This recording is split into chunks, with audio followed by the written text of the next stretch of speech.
नमस्ते फ्रेंड्स। अब मुझे लगा कि मैं थोड़ा सा अपने यूट्यूब चैनल में और अपने फेसबुक में एक वीडियो बनाऊं और उससे सब लोग को थोड़ा सा क्लैरिफिकेशन देना चाहता हूं, क्योंकि मेरे नाम में मैंने मीडिया में पिछले 4-5 दिन से बहुत चीज़ सुना है।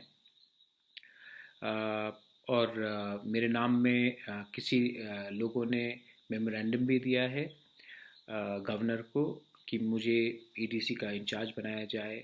मेरे खिलाफ किसी लोगों ने प्रेस कॉन्फ्रेंस भी किया है कि मुझे ईडीसी में इंचार्ज नहीं बनाया जाए, किसी और को बनाया जाए।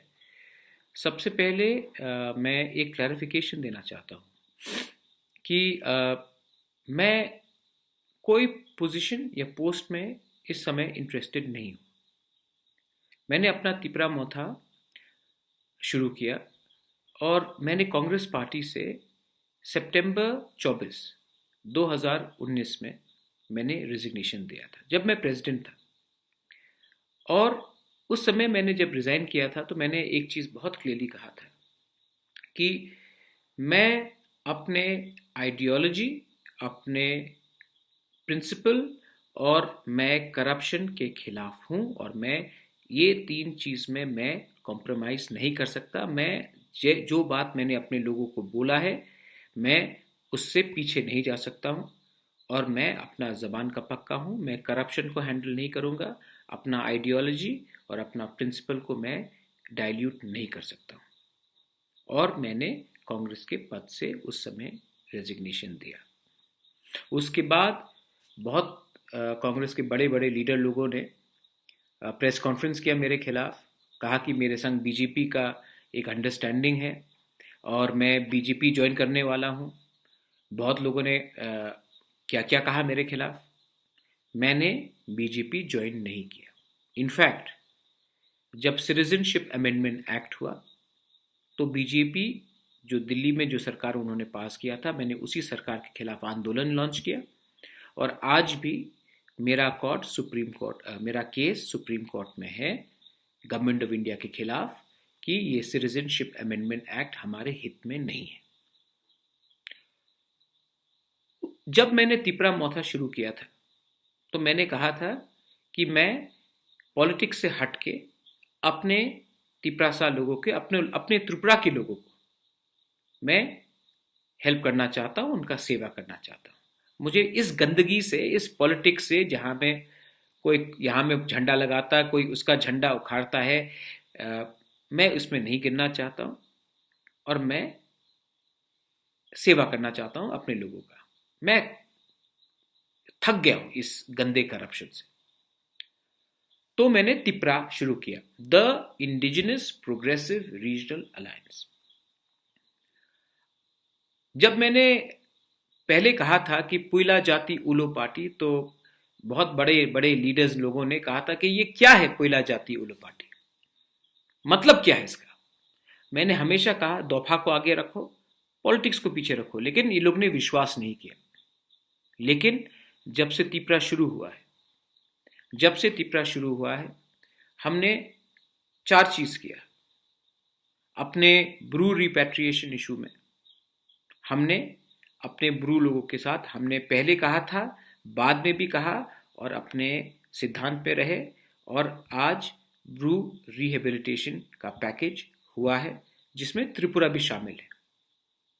मैं खुद अमित शाह से मिला, गृह मंत्री जी से, और मैंने उनको कहा कि हमारे रियांग लोगों को त्रिपुरा में रहने दीजिए। मिजोरम में उनको बहुत खराब तरीके से रखा जा रहा है। उन्होंने मेरा बात स्वीकार किया।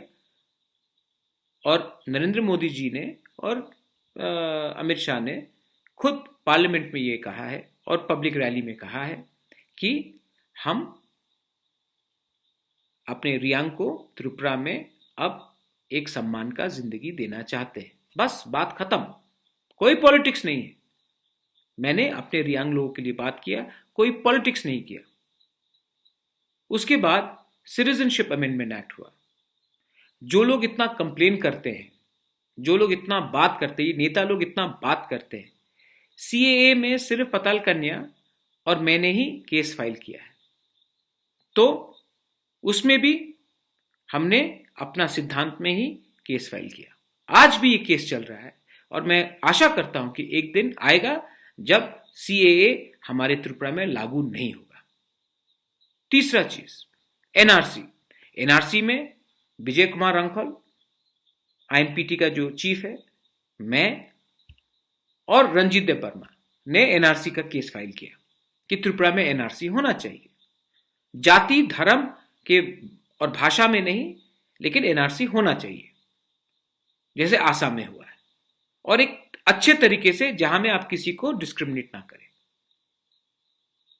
बहुत लोगों ने बोला था कि हम चाहते हैं, लेकिन किसी ने नहीं किया, हमने किया, और ये भी पार्टी को देखकर नहीं किया, नॉन पॉलिटिकली किया। अब कोरोना आया, कोरोना के टाइम हमने हजार को हेल्प किया है। टिपरा मोथा ने त्रिपुरा के अंदर हेल्प किया है, बाहर हेल्प किया है, और हमने कभी जाके किसी से नहीं पूछा कि आप सीपीएम हो, बीजेपी हो, आईएनपीटी हो, टीपीएफ हो, टिपराहा हो, कांग्रेस हो, कुछ भी हो।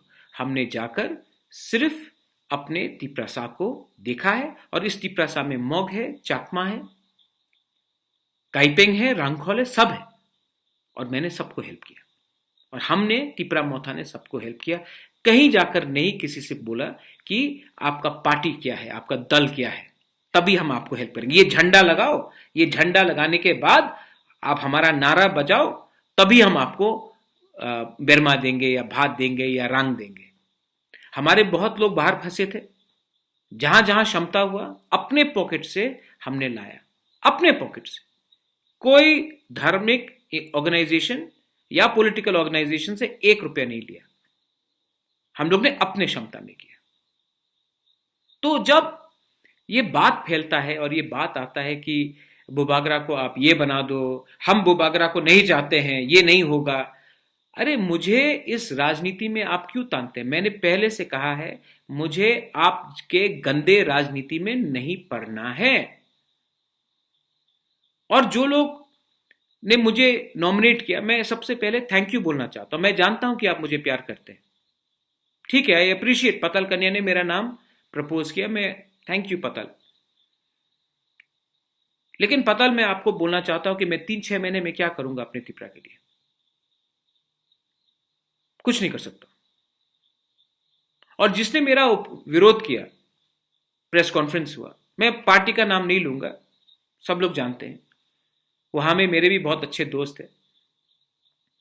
मैंने उस प्रेस कॉन्फ्रेंस के एक दिन पहले ही क्लैरिफाई कर दिया था कि मुझे पोस्ट नहीं चाहिए, मुझे पद नहीं चाहिए। मैंने एक दिन पहले क्लैरिफाई कर दिया था।